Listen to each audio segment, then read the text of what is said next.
আসসালামু আলাইকুম সবাইকে। আশা করি সবাই খুব ভালো আছেন। নতুন একটি ভিডিও নিয়ে ওয়েলকাম জানাচ্ছি সিম্পল রেসিপি ইন কেপিতে। এখানে আমি নিয়ে নিচ্ছি লাচ্ছা সেমাই রান্না করার জন্য পুরোপুরিভাবে 3 লিটার দুধ। আশা করছি সবারই ঈদের দিনটা খুব ভালো গেছে।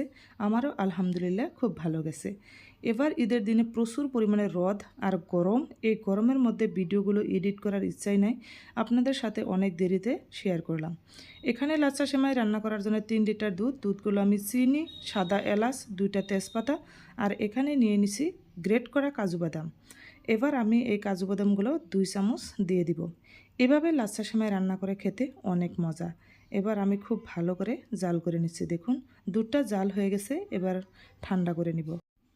এবার একটা বোলের মধ্যে আমি সেমাইগুলো খুব সুন্দর করে হাত দিয়ে ভেঙে ভেঙে দিচ্ছি। হাত দিয়ে ভেঙে এভাবে আমি ছড়িয়ে রেখে দিচ্ছি। এই সেমাইগুলো হলো হালদিরামের লাচ্ছা সেমাই। আপনারা কে কী সেমাই রান্না করছেন অবশ্যই কমেন্টে জানাবেন। দেখুন আমি দুধটা ঠান্ডা করে এবার সেমাইয়ের উপরে নামিয়ে দিচ্ছি।